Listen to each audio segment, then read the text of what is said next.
Kasi alam ko, isa ka rin. Alam ko wala kang alam. Umakyat kayo dyan sa Malacanang. Putang ina, wala kayong alam lahat. Puro bangag.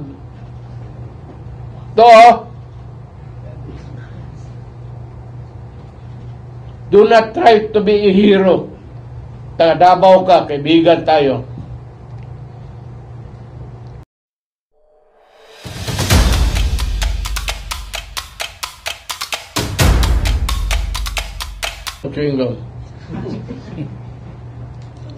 Alam mo, ang simpleng pagkasabi dito, I am accusing Marcos of bringing us back to the old politics. Gayon nung suspend, tapos tanggal ng tao na walang... Tatay ko, halos ganun ang ginawa nila. But ang tatay ko stuck it out with the nationalista because he was supporting Marcos. Sinugal niya yung makapagdal doon ayaw niyang mag-nationalista. Lahat dito sa Davao nagliberal na. Ang tatay ko nagpaiwan. Sabi ng tatay ko, Marcos ako, come high or hell water. Nagmarko siya. At dapat isunuspend siya. But alam mo, tatay ko, sige, I will go to court. So, medyo ano sila. Matagal na abogado ang tatay ko dito Ganon. Yung ginagamit yung administrasyon para yung partido niya gusto suyupin lahat at yung hindi mo gustong magkalaban yung ayaw kalaban natin hanapan ng mali, hanapan ng kung anong papilis dyan, ilang babae, pati yung babae mo pakialaman. Okay, yung 4 o 5, medyo sobra na rin yun. 2 lang yun. Ganon pinambalik siya sa he is really, if that is what he is doing now, I am accusing him of another thing, being an authoritarian leader. Ngayon, kami dito, tahimik lang. Lumabas lang ito kasi panggipit na talaga na hindi maganda. Wala mang partido na opposition sa kanya. So we will convince those who are against him to join us and form an alliance or whatever. Hindi na kailangan an alliance against Marcos. Sir, Mr. President, huwag kang magalit. Mali yung ginagawa mo. And I am accusing you. Mr. President, remember that one day you will step down. Do not ever dream of extending your term. Luin mo naman itong bagong konstitusyon. Balitan mo lang isang sentence lang yan dyan. Walang academic provision. Wala ka dyan sa mga putang yan. Huwag kayo maniwala yan. Noon pa yan, economic provision is the usual excuse. Isang sentence lang dyan sa konstitusyon natin. Yung that the president is good for 1 term. Tungkol lang yan. That the president is eligible to run again and again and again hanggang matanggal siya sa trabaho. Could be a military coup d'etat or whatever. Don't count on sabi mong loyal ang military sa'yo. Mali ka niyan. And you are being authoritarian leader now. Do not push your luck too far. Kasi marami pa rin Pilipino, hindi lang umiimik. Ako nga, hindi umiimik eh. Pero pag pinilit mo ako, bunganga ako, talagang bastos, mapipilitang bastosin kita. Kung magalit ka sa akin, hindi, nasa iyo. Papatay mo ako, pakulong mo ako. But remember, hindi lulusot yan ang tsatsa mo. At hindi ako marunong mag-Tagalog yun. Manatili yung hanggang 6 years pa lang. Malapit na. Malapit na. So, dreaming ka. Sinabi ko sa iyo, huwag mong pilitin at gaya sa ginawa ng tatay mo. Anak ka ng puta, talagang ginagawa mo na. Beware of the consequences sa mga bagay na ito because do not fuck with the Constitution. At yung extending, bakit kayo maka-presidente lang gusto ninyo? Pati yung, ayaw ko nang nasabihan, pati yung tatay mo nagkalit-silit kasi umaba ang panahon. Yung Constitution na yan, sagrado yan. It's the Bible of the people. Not religious, but it is the Bible of the people sa civic aspect ng buhay. Pilitin mo yan. Suspend ka dito, mag-suspend ka doon. Ako ang magsasalita. Sinabi ko na sa iyo noon, Mr. President, ayaw ko makipag-away. Naging presidente ako eh. I have the resources lahat. But wala akong, never had the idea of, ganun. Kontento na ako doon sa 6 years. Dapat makontento ka na. And you try to redeem the name of Marcos. Do not destroy it for the second time. Kasi it might not really be good for you. Huwag ka maniwala dyan sa mga bulador na gusto kang Tama ka na, Mr. President. Okay ka na sa 6 years. Huwag ka talagang mag-isip na magkautaw yung tao sa'yo, magbaw. Kung tama ka, I will defend you to death. Sigurado yan, tawagin mo lang ako. Piginapi-api ka, may gusto ka, somebody would want to harm you. Call me and I will die for my president. But the president fucks this constitution and destroy the lives of the people. Then kalaban mo ako. Kalaban mo ako. At marami akong alam. Wala yung drugs. Wala yung tatargetin talaga kita sa pagkatao mo at anong ginawa mo sa buhay. Ang order, ito talagang targetin kita. And it would not be pleasant. Kindly do justice. Tama yung sinasabi. Mabigat ito, Mr. President. Due process of law. The right to confront kung magkamali ka man witnesses against you. Ulitin ko, sabi niya,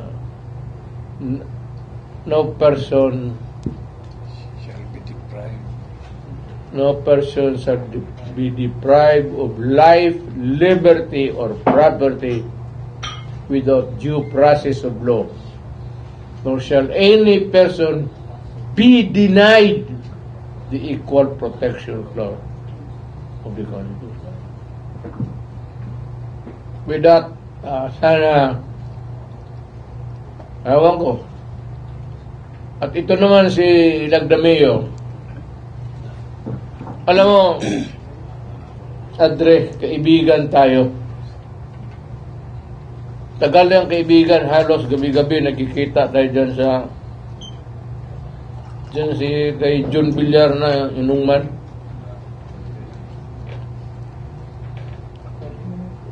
Do not try to be, yung DILG should be the one to resolve, to investigate, or to look into a matter concerning local government. Ikaw dito na sa Secretary of Justice ka. Do not demean yourself. Sinasabi ko sa iyo, nililecturean kita, kasi alam ko, isa ka rin. Alam ko, wala kang alam. Umakyat kayo dyan sa Malacanang. Putang ina, wala kayong alam lahat. Puro bangag.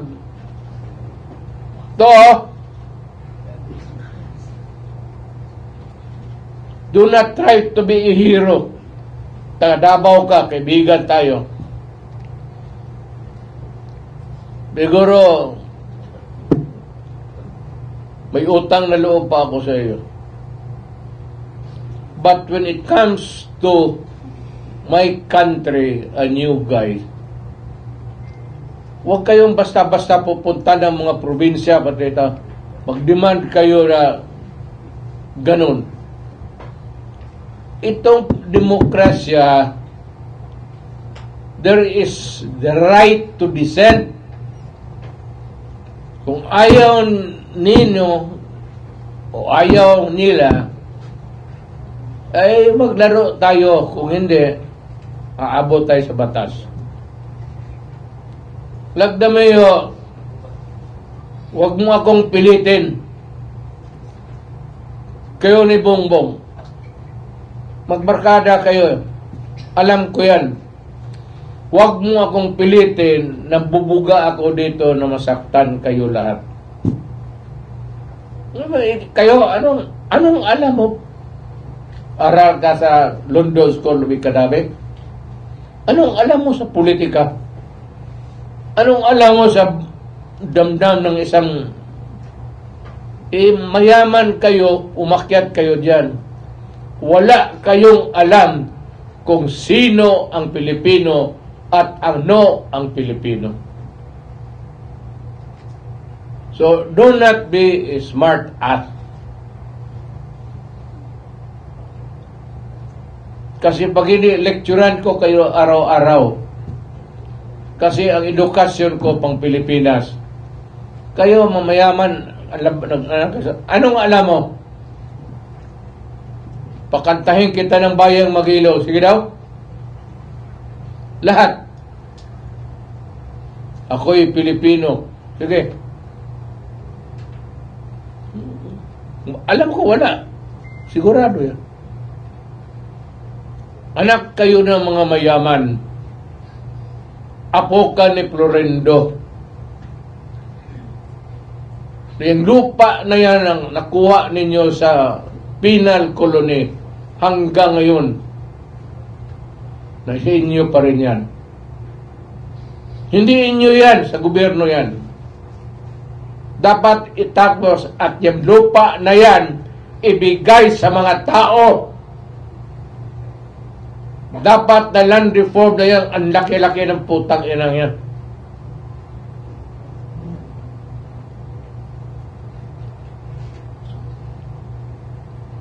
Don't you realize na yumaman kayo, gumamit kayo ng lupa ng gobyerno, putang ina ang rental doon. Ayun, putang 500. Gamitin nyo ang politita. Bakit? May pera kayo eh.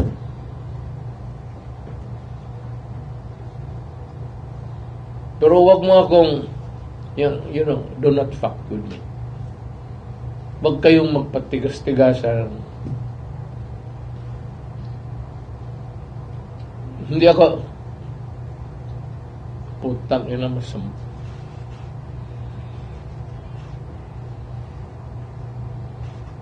Ako isang mahirap lang. Kayo mga mayaman. Nagdamayo, pagbaba mo sa Malacanang, one day it will end. Nandyan ako sa dulo ng Malacanang.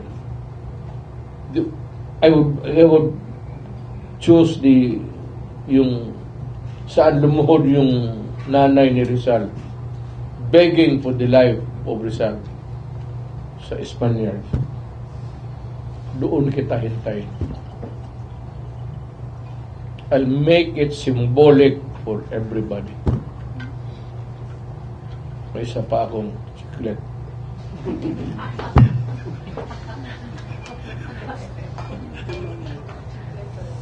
Politiko ba kayo masyado mag-abuso? You correct that. I'm advising the governor already. Kasama si governor. Hindi, wala dito. Kung walang abogado, kami dalawa ni Bebot, abogado man kami. Pwede. Go to the Supreme Court. Papel lang naman yan.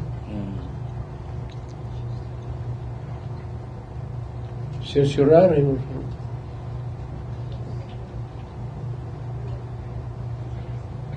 I'm sure the Supreme Court is a neutral body. Sigurado rin ako niya. Ako nang-warning lang dito sa baba. Itong kayo mga piyon, Marcos, baba kayo, Tumayo.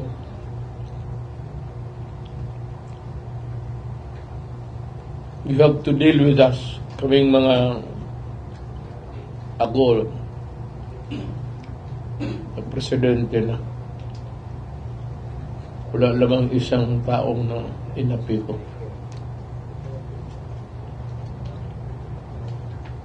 Kaya yung hindi ko ginawa, huwag din yung gawin.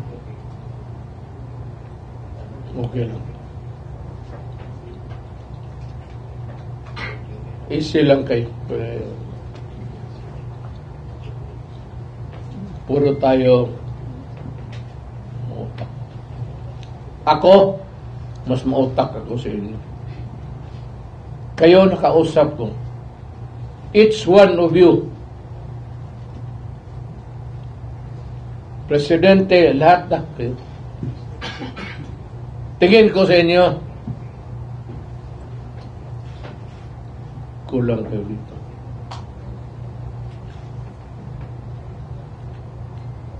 Nakatabla lang kayo sa babae kasi may pera kayo. Pero sa akin, in love man itong akin sa hindi nila sa pera.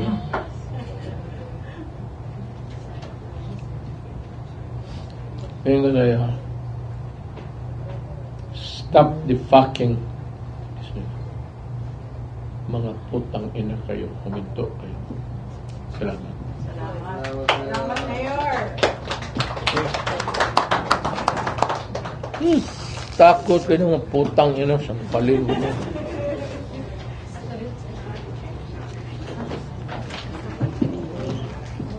Hindi na magkain ako. Punta ko na sa pagdala.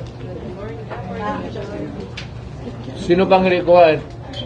Sabay kayo Ikaw namin? naman ka mo ni Kibuloy mo. Dungan pa rin kakaon. Want to ask po sana one question.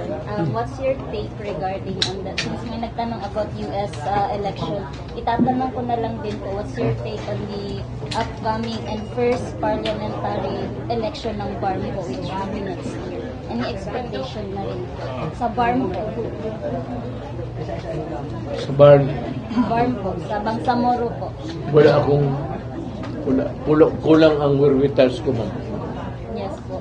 Sa Takal ko na sila hindi nagkausap. Mayor din, 14? I would not want to venture on something we say. Sa 14 Mayo na i-plebiscite, 63 ka barangay sa North Cotabato, ipa-join sa bar. 63. Oh, 63 ka. Election next year, di ba? Ang karong 14 ang plebiscite. Well, if it's allowed by law, if it's legal, wala man tayo ano. Ay magpa-sign og book. Na ay magpa-sign og book sa imo. Bukbukin mo siya. Itong book, salamat PRRD na book. Magpa-sign daw siya karon. Sige. Naligyan na lang ako, Mayor Bessie, basta i-appeal na sa ICC kay pagtawag daw niya o ka ng drug war lately, naday namatay nga daghan dayon kabuok within few days. Mo to gi-appeal na si Basti karon sa investigasyon. Lahat na kami. So, look, ICC. You cannot acquire over my person or over the person of my daughter and son. You cannot acquire it not in a million years. Puro papel lang kayo pansalita. Thank you po.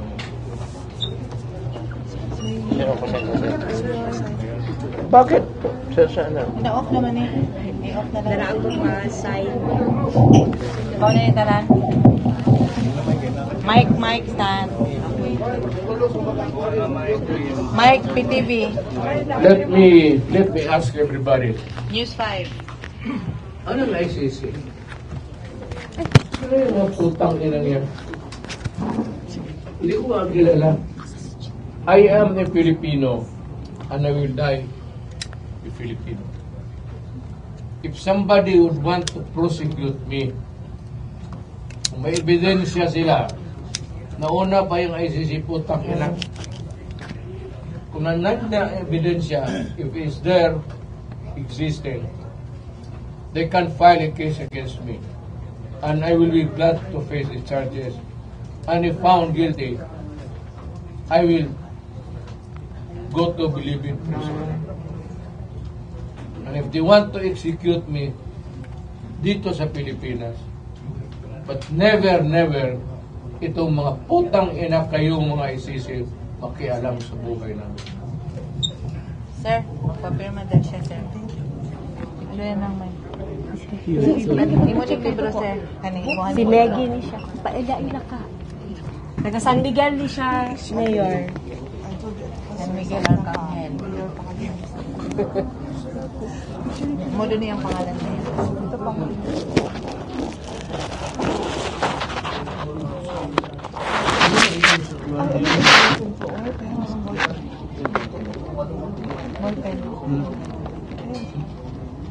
Wala, di na naman.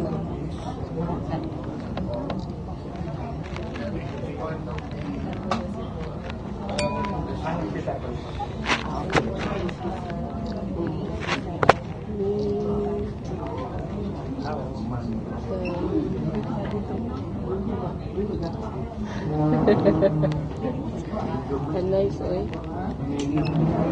News TV 5. News 5. DXDC. Gmail Argent. News 5. Mayor, pwede na pipagkita. Birthday niya next day. News 5. Wala. Ipagkita ko ako anak niya. RMN. Birthday niya next day. RMN. Picture ko. Thank you, ma'am.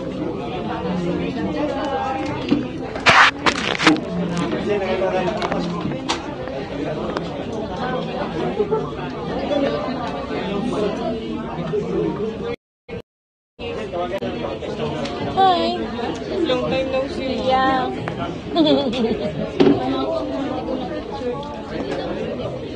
So house. Bring na siya. Pero Yuri, saka na kayo hindi nakita. That's the naman natin. Pero, birthday mo. Happy birthday.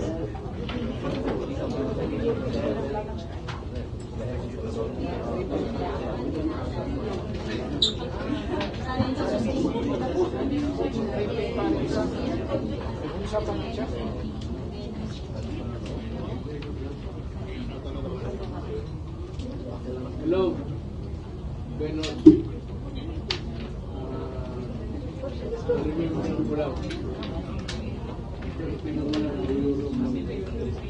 Happy birthday. Bye. Bye ka.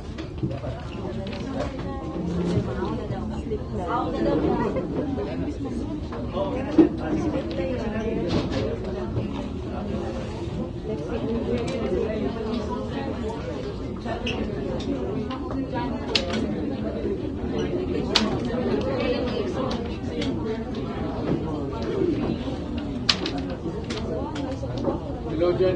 Green sa kaibigan tayo sa happy birthday.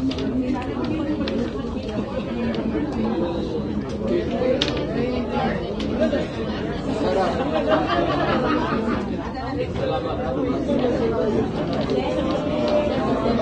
Salamat ha.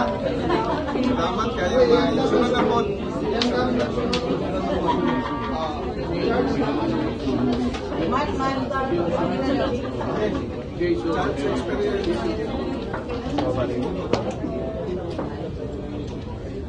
Hello, Jason.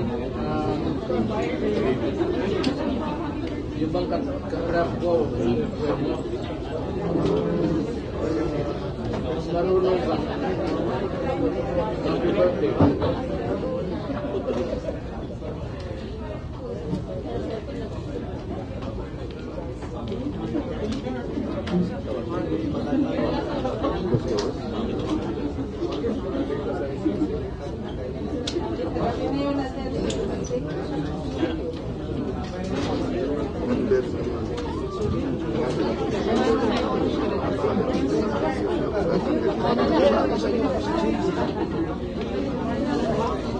Thank you.